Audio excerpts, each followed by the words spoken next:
whether we follow the Salaf madhab or manhaj or not, tonight we are going to clarify everything, inshallah ta'ala, which is very hard within an hour's time, but as much as we can regarding this controversial term. So, Salaf is the word. What is the linguistic meaning of this term? See, in order to understand Islamically anything in reality, you must understand where it stems from, the crux, the root that this word actually comes from. The word for, first of all, Salaf is a plural for the term Salif. Salif is singular. So Salaf is a plural. Singular, Salif. It means al-mutaqaddim, that which has preceded. It means al-mutaqaddim, that which has preceded. There's a narration collected by Muslim ibn Hajjaj, rahimahullah ta'ala, that upon the Prophet's death, sallallahu alayhi wasallam, next to his bed was Fatima bint Muhammadin sallallahu alayhi wasallam, his very daughter. She was very, very upset, very sad, and why would she be when her father is dying? So when he saw her in this state, he himself became sad, seeing his daughter sad and upset. So he wanted to comfort her. He said to her, this is Sahih Muslim, this hadith. He said to her, فَاتَّقِ اللَّهَ وَاصْبِرِي, fear Allah, ya Fatima, and be patient. But then he mentioned a profound statement where many people have not ever heard before. He said to her, فَإِنَّهُ نِعْمَ السَّلَفْ أَنَا لَكِ. فَإِنَّهُ نِعْمَ السَّلَفْ أَنَا لَكِ. I am the best Salaf for you, ya Fatima. What he meant by that is, I am the best one to precede you. I am to you a blessed predecessor. I am to you what? Blessed predecessor. See, this word was used by Muhammad sallallahu alaihi wasallam. Where many people today say, where do you get that word from? Well, if you look at the narrations, you'll find that in many narrations, even from Muhammad sallallahu alaihi wasallam himself. فَإِنَّهُ نِعْمَ السَّلَفْ أَنَا لَكِ, he said to her. I am to you the blessed or a blessed predecessor. She started crying upon hearing that. When he said that to her, she cried, knowing that he's gonna soon abandon this earthly existence. So when he saw her crying, he said to her, Ya Fatima, doesn't it please you about the fact that you will be the leader of the women of this ummah? She smiled upon hearing that. She smiled upon hearing that. So the point of this narration is, he, Rasulullah, actually used the term Salaf. I am the best one to precede you. There's no one better than me, and indeed, there's no one better for all of us. If, subhanAllah, all of us, our iman is not fulfilled, cannot be intact, cannot be accepted until we love him more than anything and everything, even ourselves. How about Fatima being next to his bed, seeing him in that state, and she is his beloved daughter?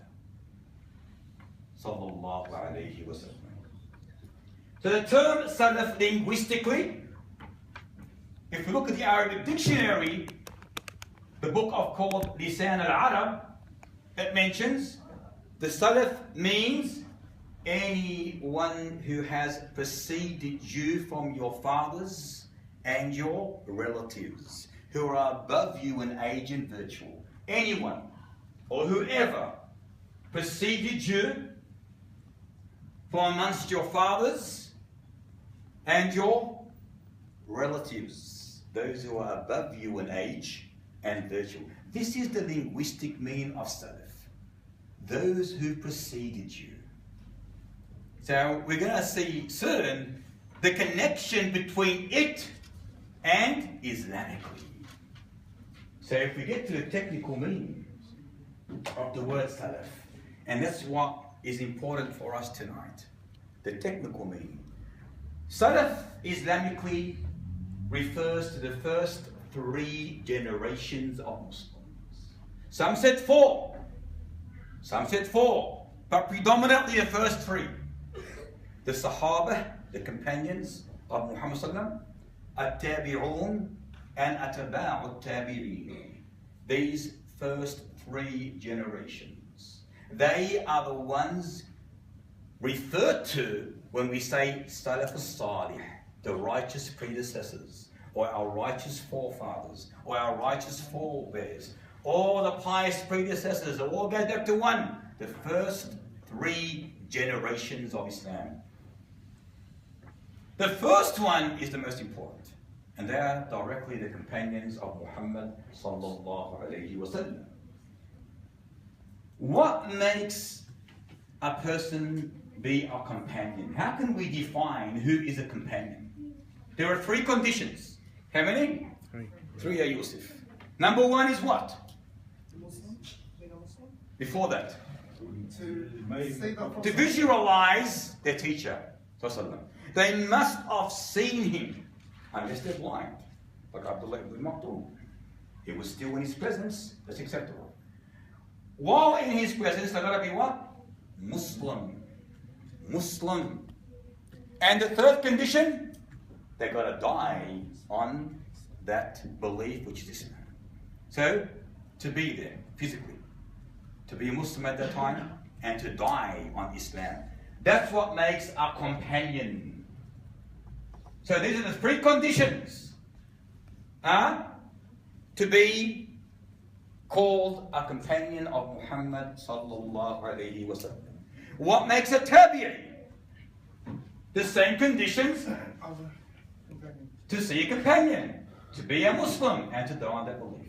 What makes a tabi'i? The same condition. Did you get that, Ya Adil? The 3 conditions? I did, Sheikh. Quick question, sorry. What's the difference? There's no sorry. If you want to ask any question, you are allowed. Now, what's the difference between the Salaf and the Khalaf? We'll get to that, inshallah ta'ala. That's going to be part of the talk. Basically, the Khalaf are the ones that came much after that. The Salaf are the ones that came in the early stages, the first 3 generations. Anyone after them is considered Khalaf, basically. So, the conditions of being a companion is, as we mentioned. One thing to mention that's important, when Allah subhanahu wa ta'ala created Adam alayhi salam, He looked in the hearts of his offspring, and he found that Muhammad sallam had the best hearts from amongst all his children. So he chose him for himself and made him his last messenger. Then he looked in the hearts of the children of Adam, and he saw the companions, who we know today as the companions of Muhammad, the Sahaba, had the best hearts amongst all the offspring. So he chose them to be the Sahaba, the companions of Muhammad sallallahu alayhi wa sallam. And subhanallah, who selected these men and women? Their fathers, their mothers? No. Allah directly. He selected this group to be the greatest men and women after the prophets and messengers. The greatest people that existed were whom? 5 messengers, known as Ulil Azmi min al-Rusul. The messengers of firm determination and resolve. 5 of them. The head of them is Muhammad sallallahu. After the messengers, who are the best people? The prophets and messengers. After the messengers and prophets, who are the best people? Abu Bakr as-Siddiq. There's no one more better after the messengers than Abu Bakr as-Siddiq, then Umar al-Faruq, then Uthman ibn Urayn, and then Ali, and then the rest of the companions. They're the best of people amongst all the offspring of Adam after the messengers. So Allah selected these individuals so they can be the companions of Muhammad sallallahu alayhi wa sallam. That's why there's a hadith in Bukhari and Muslim. خير القرون قرني ثم الذين يلونهم ثم الذين يلونهم. The best of people are my people, my generation. Then those who come after them, and then those who come after them. So we can see that there is no better people. That Allah Himself chose. He picked, He selected the best of the children of Adam to be with His last messenger, who is the best of all messengers. The best of messengers had the best of creation, who were His company. So this ummah had the best people from amongst all the ummah. So this narration says that خير القرون قرني. What is al-qarn? Use the interpreter. This is very important to understand this. Use the interpreted as a generation. Well, what's a generation? What constitutes to a generation? Is it 30 years? Is it 25 years? Is it Ya Abdullah 100 years? Is it 50 years? Scholars differed. Scholars differed in specifying its exact number. Are you with me, all of you? They differed. If you have a question or what's he talking about? Raise your hand and ask. Don't feel shy or embarrassed. We're not here to shame, we're here to learn. So, scholars differed in specifying its exact number. The most preponderant opinion of all these opinions is that it's 100 years. A generation constitutes to 100 years. You may ask, where'd you get that from? From a narration. The hadith of Abdullah al-Mazani. It's a hadith Hasan, acceptable chain of transmission. Abdullah al-Mazani, who was told by Muhammad sallam, Ya Abdullah, you will reach a qarn. What did he say, Ya Isa? You will reach a qarn. And as Bukhari mentioned, he lived to see 100 years old. And he was the last of the Sahaba to die in Ash-Sham, كما قال البخاري. Like I said, Abdullah al-Mazani, he lived to 100 years old. Ya Abdullah, you will reach a qarn, which defines now the amount that a qarn is, which is 100 years old. So this, and Allahu Alam, is the most preponderant opinion to the truth. So the qarn will say is 100 years old. So we can say from this that qarni, ثم الذين يلونهم, ثم الذين يلونهم, 300 years. The first 300 years are the most righteous of all years in Islam. They are known to be as-Salaf as-Salih, the righteous predecessors. The greatest of those years is the first 100. So to my recollection, the last companion to die was 110 years old. 110 years old. So that will be approximately, it will be after the Hijrah, over 100 years. Over 100 years, according to the authentic narration. Some said much before that because he was born, he was born at an early state in Islam and he died before the 100 years, as some said, but he was 110 years old. There was a difference exactly when. But he died at 110 years old, and that was actually prophesied too. The hadith mentions that the Prophet said to this individual, I forgot his name, he said to him, Ya Fulan, you will live to 110 years old. And guess what? He lived to 110 years old. A miracle from the Prophet. What is the Salaf Da'wah? So we know now who are the Salaf, correct? Who are they, Amir? The Salaf. Yes. First generation after the Prophet Sallam. was the one who saw the Prophet. And anyone else? So you've taken the actual companions only. The first three generations. The first three generations are considered the Salaf Salih. But predominantly the first century that the companions lived in, they're the most, they're the best of the Salaf. Understand?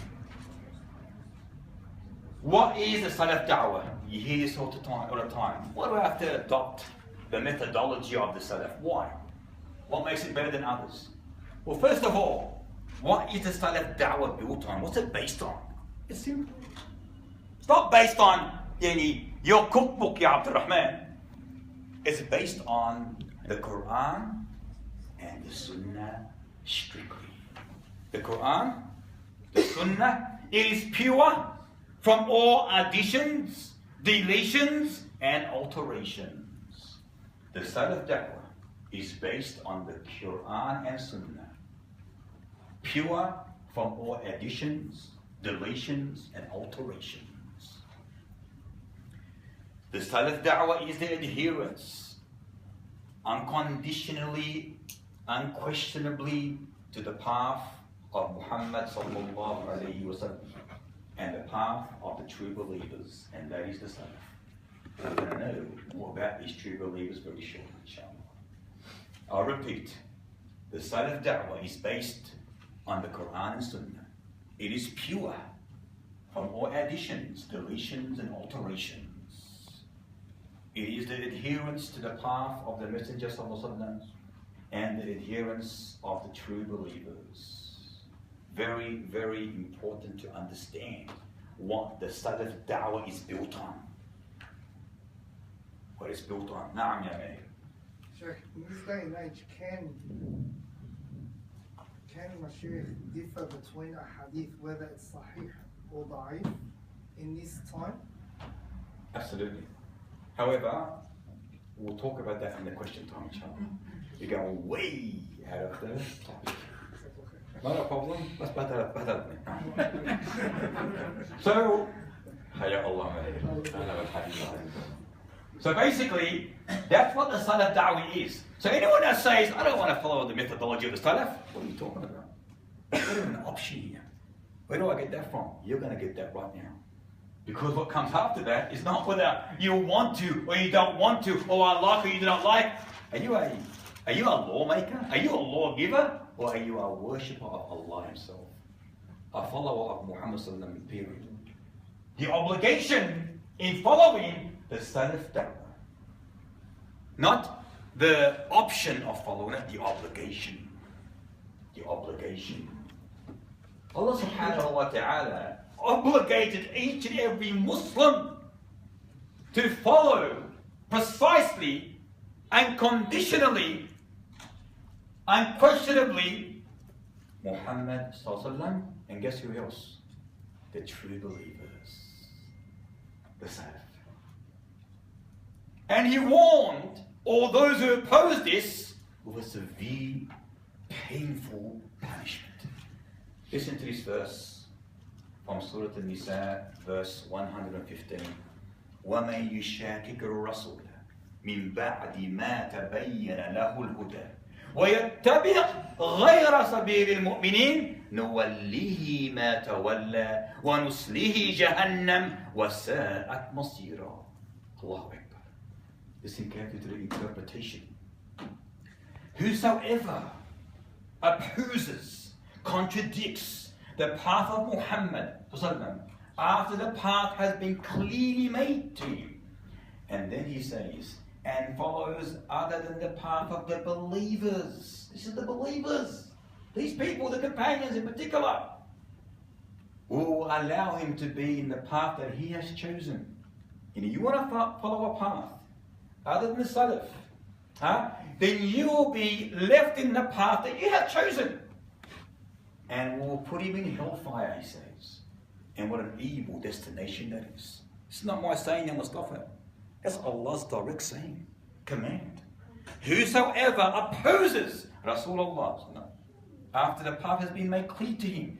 Ya Habibi, hadith sahih, it's the hadith. I don't care. Well, A'udhu Billah. And then he says, and follows other than the path of the true believers. The believers, Allah says. The Salaf. Then he says, we will lead him in the path that he himself has chosen. You want that path? No problem. But that's your path. And then he says, and we'll put him in hellfire. And what an evil destination that is. Now, were there any believers? Think about it, ya ikhwan, wa ya ikhwan. Were there any believers at the time of this revelation of this verse, other than the companions? Were there any believers when this verse was revealed, other than the Sahaba? No. So who's he referring to, Ya Isa? Companions. The companions. In other words, you want a path, other than about their path, then you have opposed the path of Allah subhanahu wa ta'ala. As Sheikh al-Islam beautifully said, he said, whoever follows a path other than that of the Sahaba, the Salaf, he has opposed the path of Rasulullah sallallahu alaihi wasallam. That's one verse. Number 2, Surah At-Tawbah, verse 115. والسابقون الأولون من المهاجرين والأنصار والذين اتبعوهم بإحسان رضي الله عنهم ورضوا عنه. Allahu Akbar. This is a beautiful verse. The foremost to embrace Islam. Of who? Of the Muhajirun and of the Ansar. And then he says, and those who follow them directly. Who? Follows who, Ya Isa?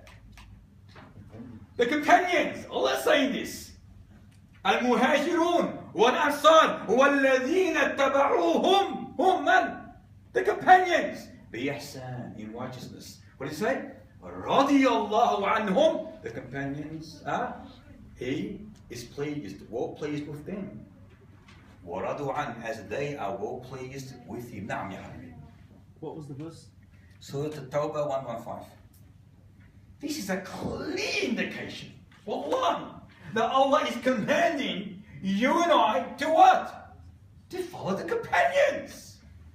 Not a matter of choice, not whether you want to or you don't want to. It's not up to you at the end of the day. If you want Jannah, well, there it is. It's there, it's clear. And then he says, after saying that, those who follow them in righteousness, وَأَعَدَّ لَهُمْ جَنَّاتٍ تَجْرِي تَحْتَهَا الْأَنْهَارِ خَالِدِينَ فِيهَا أَبَدًا ذَلِكَ الْفَوْزُ الْعَظِيمُ. And what does he prepare for these people? Who are these people, Ya Sa'ad? Al-Muhajirun wal-Ansar, the companions, and all those who follow these people in righteousness, like them, Allah has prepared for them gardens, paradise, beneath which rivers flow. Allahu Akbar. Isn't that beautiful? What's awaiting you? Inshallah. What's awaiting you? Rivers of honey and milk, rivers of wine and alcohol. I can see your eyes glitter when you sit there. But why not? Why not? Isn't it beautiful? Allahu Akbar. I can't wait. I really cannot wait. What's this life all about? Nonsense? Gibberish? What is it really all about? Huh? This life, as the meaning of dunya, is the lowest of the low. You're not meant to be ecstatic, happy, joyful in this world. It's meant to break you. It's the test. It's built on examining you. Nothing else. Period. Our next life, inshallah, is the land of glitter and joy. This dunya is the lowest place. It's meant to break you. Why? To test you. So yes, I can't wait, inshallah ta'ala, to meet my beloved, the Almighty Allah. But how am I going to meet him? I want to meet him on that path, no other path. Because he commanded this. He commanded this. Where were we? Gardens beneath which rivers flow. And that is ultimate, supreme success, he says. Who's saying this, Shabidah? Allah. Allah subhanahu wa ta'ala is telling you this. وَالَّذِينَ اتَّبَعُوهُمْ بِإِيش؟ بِإِحْسَانٍ. And those who follow who? Al-Muhajirun wal-Ansar, the companions. They follow them how? In righteousness. What they did, you do. What they said, you say. Where they stopped, you stop. What they refrain from, you refrain from. Period. It's simple. That's what Islam is built on. That's what Islam is built on. Not what your father or your mother or your great-grandfather or your forefather or your friend or whoever it may be tells you what Islam is. No. What Allah told us is their methodology is the saved sect. Al-Firqatun Najiyah. Their methodology, Allah is pleased with them. Their methodology, Allah accepted them and selected them to carry this deen for you. For you and I, Wallahi. So their methodology needs to be emulated, needs to be followed. No one else, period. That's the methodology of the Salaf Da'wah, what it's built on. Again, it's an obligation, not a matter of choice or option. And the Quran is replete, plentiful of verses. So much, or so many verses, we can be here to the end of the year, Sa'ad, doing what? Relating these verses to you. Hadith, collected by Abu Isa, Muhammad ibn Isa al-Tirmidhi. And you all know this world famous hadith. It's got an authentic chain of transmission to it. Where Muhammad sallallahu alayhi wa sallam beautifully said, this nation will divide or split into 73 groups. Now the scary thing is what comes after it. He said, all of them, 72 of them, will be in hellfire, except one. And when the companions heard this, they were just shocked and blown away. All of them in hellfire? Only one? So they were concerned. Immediately they said, Ya Rasulullah, please inform us, who is that saved sect? This is a very profound question.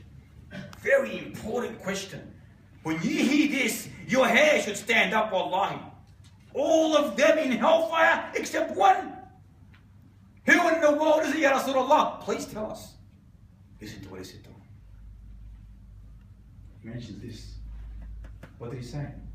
He said, the saved sect is that which I, Rasulullah, and my companions are on. What did he say, Ya Faisal? I and that which my companions are on. Now, how in the world would you like to follow a syllabus or a curriculum or a methodology or a way that's outside their methodology? And have you lost your mind? Have you gone bananas, honestly? Have you gone bananas? If you have, you belong in a jungle. Wallahi, with the monkeys. Because it's clear as light. I am that which my companions are on. Clear, cut evidence, authentic narration. What more can you ask for, honestly? Another narration. And there are many, wallahi. Again, mentioned by Abu Isa, Muhammad ibn Isa al-Tirmidhi. Authentic hadith.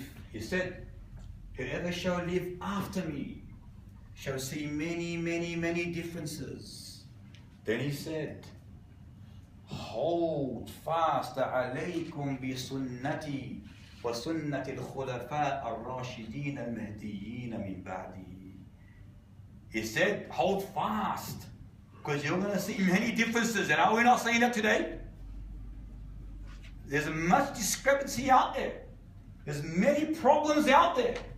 And he clearly told us, you're going to see this when we are all living after him. And he told us this. Those who live after me, Ya Bilal, those who live after me shall see many problems. So he gave us advice. What was his advice? Hold onto my sunnah. And hold onto the sunnah of the rightly guided caliphs, Abu Bakr, Umar, Uthman, and Ali. Then he said, cling, adhere to it with your motive. For every newly invented matter is an innovation, and every innovation is deviation. That's what he said. So he warned us. He gave us clear-cut advice. He counseled us. He was concerned about us because he knew. Allah told him this, that there's going to be many problems out there. Many differences. Many madahib. This calling to a forefather, to this group, to that group. So he said, be careful, beware. Don't be deceived, he said. Cling to my path and my companion's path. Hold on to it. What does a predator, like a lion or a leopard or a tiger do when he grabs his prey? Where does he grab it? The jugular vein, correct? What does he do? He grabs it. And he will not allow that animal to go away until when you're on it. It suffocates, correct? Have you ever done that to your animals? Alhamdulillah. Huh? It suffocates and it lets it go. That's what you need to do. All of you. All of us. To the Sunnah and the methodology of the Salaf. Hold on it with your motive and don't allow that methodology, that path to ever leave you until you enter your grave. Wallahi. That's a command from the Almighty Allah Ta'ala. Not a matter of choice. As Abdullah ibn Mas'ud said it beautifully. He said, follow and do not innovate. Here's Abdullah ibn Mas'ud. He was the most educated, you can say one of the most educated, the scholars of the companions. He was the sixth man to embrace Islam. The great Abdullah. He was well known for his profound knowledge. And he said that follow and do not innovate, for indeed you have been sufficed. What does it mean when he said, for indeed you have been sufficed? What does that mean? You can tell me. Bilal. For indeed you have been sufficed. You've been completed. What? You've been completed. It's completed. You have been sufficed means Islam is complete. We are Muslims. We follow what Allah gave us. And Allah gave us the keys to how to please Him, the way He wants us to please Him. And He told us that the methodology of the Salaf is the only way to please Him. He told us this. All the verses and all the ahadith, it's replete. There's no blemish of doubt in this. And then He said that this ummah will continue to be good as long, listen to this, as long as their knowledge emanates from the companions. This is Him saying this. As long as their knowledge, our Islamic knowledge, comes from where? From the companions, the Salaf. And he mentions the hadith which is collected by a Muslim that Rasulullah said that my companions, this is this narration, my companions are the custodians for this ummah. So when my companions depart, and others die, this ummah will be hit by that which was promised. What was promised? Deviation, fabrication, stipulations, afflictions, fitna. Exactly as it was mentioned, it's happening today. So what did he say? What's the point of this talk, the hadith? My nation or my companions are the custodians. What's a custodian? You understand the narrations when you understand the definition of custodian. Feiz, you should know that. You're a linguist, aren't you not? Custodian, That's not the answer. as in later, like the people that come later, they'll... No. Anyone? The owners? Owners? Barakallah. Custodians are the ones that have the right to Do what? deliver the... MashaAllah, Barakallah. No. You know what I mean? Inheritance. Custodian means the one who's responsible to take care of something. The custodians are those who are responsible. So the companions, they were responsible of taking care of Islam. They did a great job. A great job of it.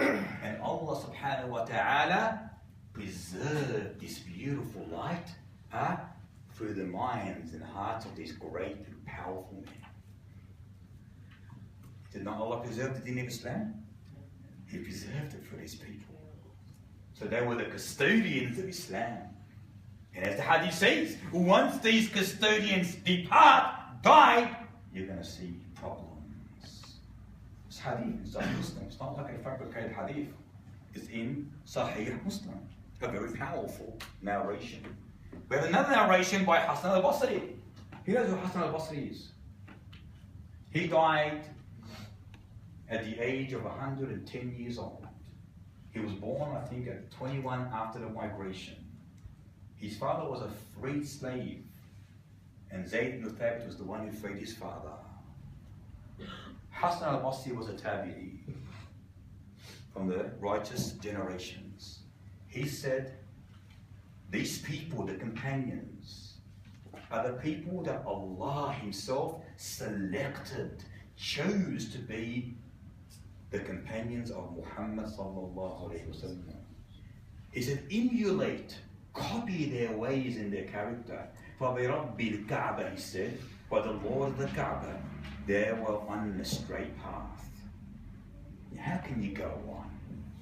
You can go on only in one way, if you deviate from the methodology of these great, powerful men and women, the companions of Muhammad sallallahu alayhi wa sallam. We have Al-Awza'i, who died in 157, another predecessor of the Salaf Salih. He said, patiently restrict yourself to the path of the Sunnah. And then he said, stop where the companions stopped. Say what they say. Refrain from what they refrain from. For indeed, what was sufficient for them is sufficient for who, Ya Umar? For you. You know, honestly, what they were on, is it not sufficient for all of us? If Allah says, رَضِيَ اللَّهُ عَنْهُمْ, if Allah says, السَّابِقُونَ الْأَوَّلُونَ, if Allah says, and follow the true believers' way, which is them, who are we to come and say, no, I don't want to follow that path? Well, guess what? You don't follow Islam as Allah commanded. So it's not a matter of choice, nor is it an option. He also said, which is very, very important for us today, he said, follow the narrations of the Salaf. So he's saying this. Even if people abandon you. Even if what? People abandon you. He said, be careful and beware of the opinions of man, no matter how much they beautify it with their speech. For indeed, the eloquence of man is nothing other than magic, bewitchment. For indeed, the eloquence of man, as the hadith says, is sihr, it's black magic. It can hurt you. You know, many people, for example, get so excited when someone speaks and he's a good speaker, is influential. But if you look at the contents of what he's saying, it's Allah, what are you saying? And they get blinded by that speech, and it hurts their hearts because it makes them move and affects their whole life in totality. So he says, do not be deceived by man's eloquence, for indeed it could be magic. Likewise, we have Ibn Hajar al-Asqalani, and he's the one that explained, or he's got a commentary on Sahih al-Bukhari. He said, you will always remain prosperous as long as you uphold the path of the Salaf and avoid the innovative practices of the Khalaf. Who asked me about Khalaf? Adi. He said, you'll always be happy and prosperous as long as you uphold the path of the Salaf and avoid the innovative practices of the Khalaf. See, beautiful narration. Beautiful. Who's the Khalaf, Adi? According so far, what you have learnt. Who is the Khalaf to you? Came after the Salaf. Very good. Approximately how many years is the Salaf? After 300 years. Barakallah, mashallah, good scholar. Allahu Akbar. Allahu Akbar. Yeah, I like that. I like that you've taken something in. It's like I've induced you with this medicine. And it's working now. It's kicked in. You know, medicine, inshallah, usually, if Allah wills, works after half an hour. We've been half an hour, it's kicked in already. So it's working, alhamdulillah. Now, all these statements that I mentioned, and wallahi, there are so many. We haven't got time to mention all the statements.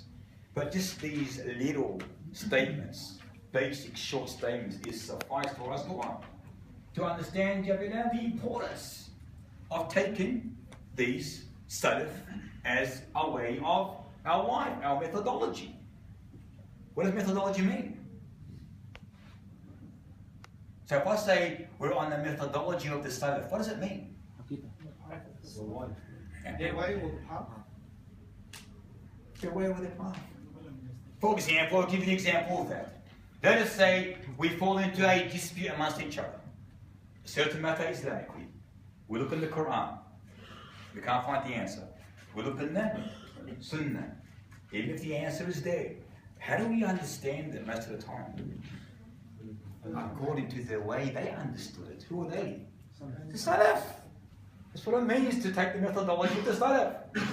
You don't sort of blind yourself from that great generation and go all the way to the Khalaf, and say, I want to get it from there. Why? They were the closest people to him. They understood Islam better than anyone else did. They were chosen. They were selected. Allah was pleased with them. So how can you go wrong? How can you go wrong? Over and above that, you were commanded to take from them. You were actually commanded. You were threatened to oppose them. So it's not a matter of choice. It's an obligation. It's incumbent upon every single one of us to make sure that we strictly follow their methodology. Now, we have number 7 as the principle of unity. What do I mean by that? Allah subhanahu wa ta'ala laid down the principle of unity in this ummah. You know, we all want to be unified. We all call to it. All the time, for the sake of unity. Okay, beautiful. Who does not love unity? Like, do we not want to be unified? A unified body? Or assembled under the name unified or unity? Unified on what? On Ghulam Ahmad being the Prophet? On 12 companions that are only Muslims? And the rest of them are kuffar or mushrikeen? That a major sinner is a kafir? That Allah does not know the actions of man? That Allah forces man to do that which he does not desire? Is that the unified body you're talking about? So in other words, how do we understand unity? When is unity? Unity, in other words. Allah has told us that in the Quran. Where it stems from. What or how to be unified. And we have this in Surah Al-Imran. وَاعْتَصِمُوا بِحَبْلِ اللَّهِ جَمِيعًا وَلَا تَفَرَّقُوا. And hold on to, all of you together, he says. To the what? This is the stem. This is the crux. This is the bedrock. This is the foundation. He's given us, he's laid down the foundation. And hold on to all of you. All those who want unity. What's Ya Rabbil Alameen? What is unity on what? What are we going to unify ourselves on? Hablullahi ta'ala. The rope of Allah. This is the only place that we could ever unite. Nothing else. Nothing else. You may ask, what in the world are you saying? What are you talking about? What does the rope of Allah mean? We're going to understand it very shortly. But without the rope of Allah, we cannot be unified. You know, we don't call for unity just for the sake of unity. We don't gather just for the sake of gathering. Correct? You might as well go gather in a church or synagogue and say to everyone, we want to be unified. Let's assemble together. It's better and more stronger. No, it isn't. Absolutely not. Absolutely not. And subhanAllah, I remember a saying of Abdullah ibn Mas'ud. He said, Al-Jama'ah هي القرآن والسنة ولا كنت وحدك. That the congregation is the Quran and the Sunnah even if you're by yourself. That's unity. Unity means to be established on the principle that Allah, no one else, calls unity. So this Quranic verse says, if you want to be unified, I'll give you the rope. What's the rope, Ya Allah subhanahu wa ta'ala? As Sheikh al-Islam and many other illustrious imams said, the Quran, the Sunnah, the correct Aqidah, and indefinitely the Jammah. The Jammah. This is the rope of the Almighty Allah. Sheikh al-Islam said it beautifully. He said all of these explanations of the rope of Allah rotate around the same issues, which is the haqq, which is the correct Aqidah, which indefinitely is the Jammah. And who are the Jammah, ya Shabab al-Ummah? Who are the Jammah? Jammah are what? They assembled around what? Jammah means congregation. We're going to come in our book inshallah next couple of weeks about this. What's Jammah? They assembled, the congregation. Huh? Jammah. Jama'u ala mada. They assembled around what? The rope of Allah. What's the rope of Allah? The Quran and Sunnah. So who's the Jama'ah? The Salaf. Allah said that. They are the ones who adopted the Quran and the Sunnah unconditionally and unquestionably. And as we will mention in the future, when there's another narration to the hadith I mentioned earlier on, which is that this ummah was split into 73 sects. One narration said, when he was asked, I and what my companions are on. And then he said another hadith, they are the Jama'ah. Another narration, they are the Jama'ah. So the Jama'ah is more or less absolute. It's general. Explain who's the Jama'ah? That which I and my companions are. That's the Jama'ah. This is the rope of Allah. This is what you got to hold on to. Again, it's emphatic. It emphasizes the importance of adhering and clinging with your motive, with your whole body, to the Salaf al-Salih, the methodology of the Salaf al-Salih. That's what it proves at the end of the day. This is what Shaykh al-Islam said. It's strictly, the rope of Allah means strictly, unconditionally, unquestionably to follow the Quran and Sunnah and the path of the true believers. That's the rope of Allah. In a nutshell. Nothing else. So if you want to be united, this is what the rope of Allah is. This is the haqq. This is the rope of a Siddiq, of Al-Faruq, of Dhu Nurayn, of Abu Turab, of Aisha, of Hafsa, Talha, Sa'ad, Ibn Mas'ud, Ibn Umar, Ibn Abbas, Al-Qa'qa' Ibn Amr al-Tamimi, Sharabi. This is the path, the road of Hamza, Saifullah, Abu Hurairah, Yasir, Sumayya, and the list goes on. This is their path. And I'll tell you what, I want to be on that path. I want to be on that path. I want to be on the path where Sumayya, for example, فَاصْبِرِي يَا آلِ يَاسِرْ فَإِنَّ مَوْعِدُكُمُ الْجَنَّةِ. That's the path I want to be on. I want to be on the path of those who were given the good news of Vayameh, of Jannah. When I know someone was given the news of Jannah, I want to be on their path. I prefer to be on their path. I don't know where I'm going, so I'm not going to invite people to my path. I haven't got a clue in the world. I could be wrong. But if they were pleased with, and they were given the great ones of Jannah, why would I follow them for? Why would I not want to follow them for? Where's the logic? It's illogical otherwise. Now I prefer the path of my father or my teacher. The path more than this? Yes, more than this. They understood it better. Look, we're going to talk about in the future, inshallah, regarding madhahib. And just on a side point, you got to understand Abu Hanifa, Ash-Shafi'i, Malik, Imam Ahmad, and all the madhahib that were not mentioned, and there are many of them, mind you, they were all righteous, inshallah, people. We think of them best. Don't ever degrade any one of these schools. They were great, great individuals who done much great for Islam. But they were human beings in a sense where they were fallible, not infallible, fallible. So what they agreed with, according to the Sunnah, we take it from any of them. But what they disagreed with, we abandon it. It's simple. It's simple. And they're from the Salaf, most of them. But we take what they were in agreement with the Sunnah. And we abandon that which was wrong. But we'll talk about that later on, inshallah. Whether you are allowed to follow a madhab or not, we'll talk about that, and that will be clarified in detail, so there will be no misconceptions or misunderstandings in that area. See, this Aqidah class, inshallah, all these controversial issues are going to be cleared, inshallah. So when you go out in the community and believe it's an untamed world out there, it's a wild existence, wallahi it is. So you've got to have that medicine, those ingredients that will allow you to teach others with full clarity and understanding. So we're going to be discussing everything that is usually discussed in a way that is like a quarrel or fight out there.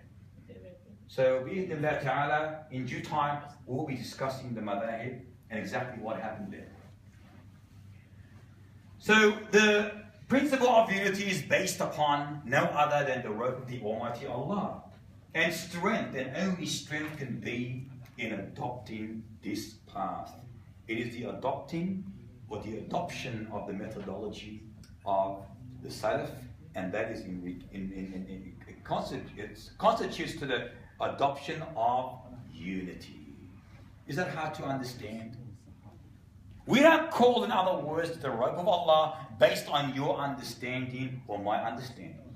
We don't call to the rope of Allah based on partisanship or sectarianism or tribalism or any other ism. We don't call to the rope of Allah based on my associates and what they think. We don't call to the rope of Allah based on Feiz or Sa'ad's desire. We call only to that which is the minhaj of Abu Bakr as-Siddiq. This is my rope of Allah subhanahu wa ta'ala that I call onto.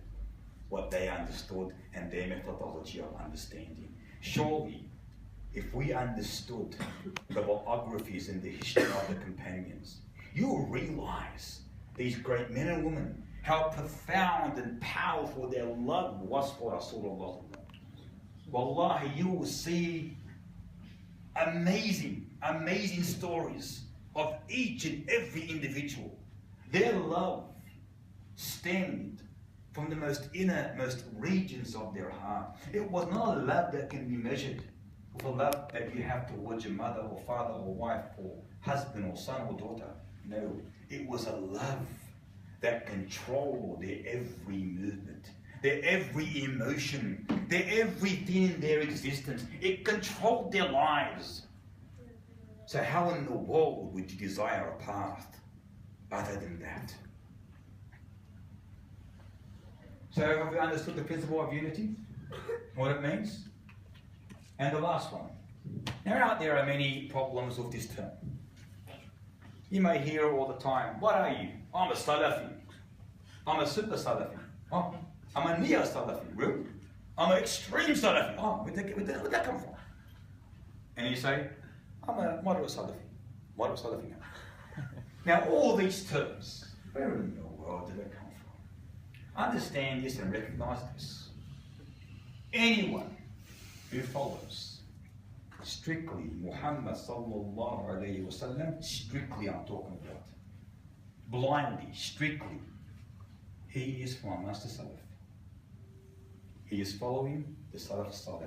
Even if you're called a deviant, even if you're called an extremist, even if you're called an innovator, whatever you may be called, if you follow this methodology, unconditionally, unquestionably, strictly, the path of Muhammad, you are a Salaf. Meaning, you are from amongst the Salaf. You are from amongst those who follow the methodology of the Salaf as-Salih. Whether you are labeled whatever. Whether you label yourself this or that. However, on the same token, anyone who does not follow Muhammad sallam, as I mentioned, You could be called whatever. You could be called a super Salafi. But if you don't follow the path of Muhammad Sallallahu, you are nothing other than an innovator, a mubtadi'. It's simple, clean black, like white and black. What's simple? If you do not follow the Sunnah of Muhammad Sallallahu strictly, then no matter what you call yourself, it's irrelevant. You are not a Salafi, you are an innovator. If you go against the Sunnah of Muhammad Sallallahu, and it's not the label that you are given, it's the actions that you expose. Allah will judge you according to your actions, not that which you are labeled. You would understand that. Now, there are people that prefer to call themselves Salafis and prefer to call themselves names. I honestly believe that you're best to avoid all names and all terms. The only time that I may say, if someone asks you, if you want to distinguish yourself from innovation, you say, I follow the methodology of the Salaf. I follow the methodology of the Salaf. I'm a Muslim who follows the methodology of the Salaf. But to claim, to say, I'm a Salafi, and many people do it out of self-praise, or out of boastfulness, or out of arrogance, or out of even tribalism. And that's been warned against in Islam. It's been warned against. There was a narration that one of the Muhajirin pushed a man from the Ansar from behind. So all the people gathered around these two individuals. And the Muhajirin were calling out loud, proclaiming, "Oh Muhajirun, come and aid your brother. Oh Ansar, come and aid your brother." This reached to Muhammad Sallallahu. So he came to these people and said, "What is this call of Jahiliyyah that I hear? What is this call of Jahiliyyah that I hear? It's the call of sectarianism or tribalism. It's haram. You can't do that in Islam." So it's a repulsive term. And you warn them against calling each other names like this. But Muhajiri, Ansari, you are Muslims. Unify yourself on Islam, on the correct Islam. And this is the only way unity could ever be formed. So this naming or saying that, no, for the sake of unity. Okay, but what are you going to unify yourself on? What is the sake of unity here? What is it? What are you calling me to come to you to be unified on what? It doesn't matter if we do with the Ahmadis, they say, or the Shiites, or the Khawarij, or the Qadris, or the Jibris, or the Murji'ah. It's all right. Let's unify. On what? Well, it's not on the right of Allah Ta'ala. Allah did not say, وَاعْتَصِمُوا جَمِيعًا لِلَّهِ تَعَالَى. He didn't say that. He said, and all of you unite for the sake of Allah. No. It's وَاعْتَصِمُوا بِحَبْلِ اللَّهِ جَمِيعًا. There's a condition of unity. So if we go to these groups and say, okay, what's on the table here? Is it Hablullahi Ta'ala? What's Hablullah? I don't want to methodology of Salaf. Thank you very much. Get lost. Period. Wallahi, period. Say that. Because you're not doing what Allah told you. So what are you going to be unified on? Again, I repeat. That Aisha A'udhu Billah is what they called her. That Allah made a mistake and gave, the revelation to Muhammad Sallallahu instead of Ali. That Ghulam Ahmad is the Prophet. That Azani is a kafir. What are you going to unite on? For the sake of what? Unity? I don't want to be unified on that. So you've got to understand, unity does not exist only in that which we are commanded to allow it to exist in you. That's Hablullahi Ta'ala. So don't be deceived by this term. Gotta let it go, brother, for the sake of unity. Let what go? Let Hablullahi go for the sake of unity? No, thank you. And it can never ever be accepted. That's not for the sake of unity. That's for the sake of John and Abraham. For the sake of Henry and Lisa. You might as well unify yourself with every individual out there as well. Go to the Christians, unify yourself with them as well. Wallahi, there's no difference.